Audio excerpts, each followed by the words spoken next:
Hello, this is Dr. Roger Elmer, Advanced Neurospinal Solutions, and this is Ask the Doctor. One of the questions that was submitted by one of our patients was, how does a caloric work? Excellent question. We do a lot of them here in this office. We're driving a lot of the activity from the semicircular canals into the vestibular nuclei, and they are the vestibular nuclei and their pathways related to that, their connections with the sympathetic and parasympathetic nervous system. They are the foundation of the entire nervous system, and so affecting it is affecting everything else within the nervous system. And so let's talk about caloric. Traditionally, neurologists do a test called the caloric test, where they're putting warm water in your ear or cold water in your ear, and they're testing to see what that does to the vestibular system to test the caloric reflex. So if you have a semicircular canal, which you have 3 on each side, you got one in the front and it feels movement here. You got one right here that feels movement there, and then you got one in the back and it feels movement there. And they're connected to reflexes that keep you up. If my head goes back like that, my reflex to protect me from falling backwards will immediately contract the muscles on the oblique opposite side and bring me back so that I won't fall over backwards. Realize too that you have those on the right, you've also got them on the left and the posterior. And so we test your balance to see which potentially of those reflexes may be lacking, because they're doing their activities all day long in the things that you're doing in your life. All the movements of your head and pelvis create these disruptions to your head, and you're trying to create a gyroscope to keep your eyes level with the horizon so that things aren't bouncing around like those old Toyota commercials that I couldn't stand, because they're just like this, up and down all the time. Say, well, we're testing each one of those reflexes. Well, we actually test the cerebellum and see which side has the problem. Like, let's say we'll stand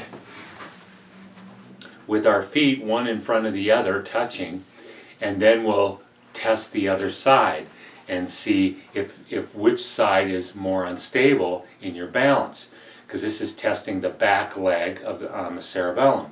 And if that's the case, then we'll test each of the canals. So if this is my left rear leg that's having a problem, I'm going to test the posterior canal, the horizontal canal, and the anterior canal on that side. If I find that I'm fine here and here, whoa, hey, maybe I need a caloric. Looks like it.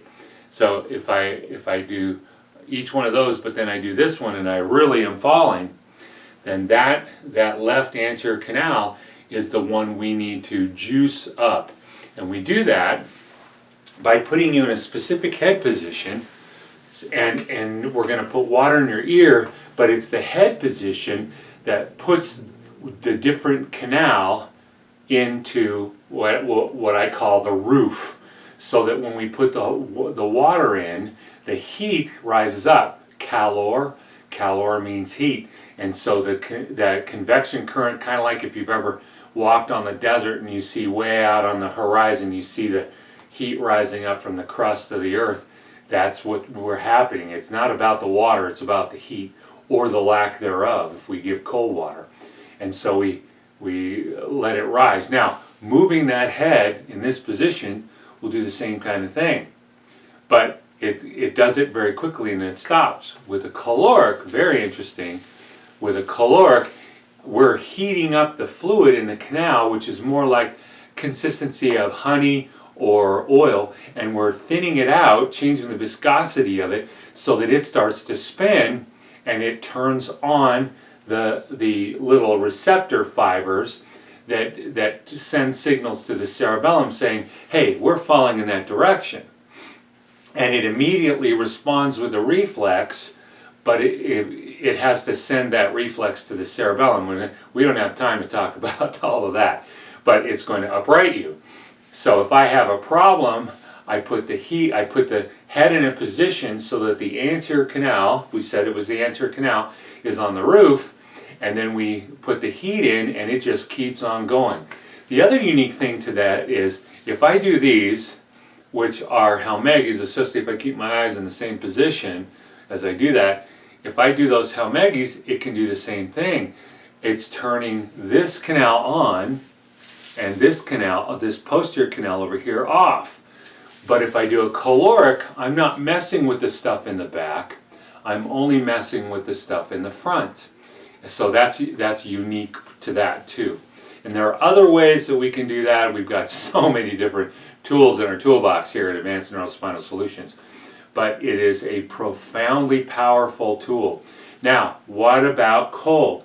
Cold usually is kind of harsh. I've had patients get, white, feeling like they're going to vomit. I had, one that did vomit, and that's okay. That's a neurological release. Cranial nerve number 10 got highly activated.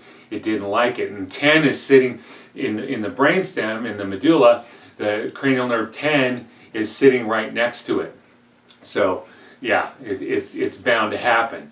So, but as we do the cold, we're going to have an effect that's the opposite. It's going to stop movement in there, and so the receptor cells are not being active, and we're dialing it back. So if I'm standing here with my left foot back, and like I said before, if I do a right anterior canal and I start to fall forward, that's a weak left anterior canal, and the neurology that's associated with it.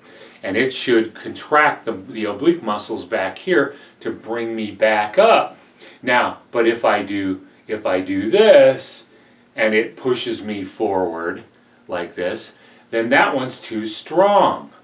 And so I can do a cold back here to turn it down, and as it turns down, as I pull my head back, it won't bring me back. It won't bring me forward onto my nose, but also it's going to draw my overall balance back to the center. And then I do a warm caloric here, and it will bring me back. Why do I do colds? Usually extreme circumstances, if pretty significant balance issues, but more importantly for things like severe anxiety, severe depression, severe PTSD, those things are extreme versions of the vestibular system, extreme terror, all those things. Those are the kinds of things, and it literally ramps the entire nervous system down very quickly. But I never do a cold without a warm. If I'm doing a cold on the back, right posterior, I'm doing a warm left anterior. So I hope that answers your question. It's a profoundly powerful tool. We love using it here, and we see some pretty amazing things with it. And if you have any other questions, please let us know. We'd love to do a video for you on it, and we'll be sharing this with others. I'm sure they have the same kinds of questions too. And never forget that at Advanced Neurospinal Solutions, we're here to help you get your life back.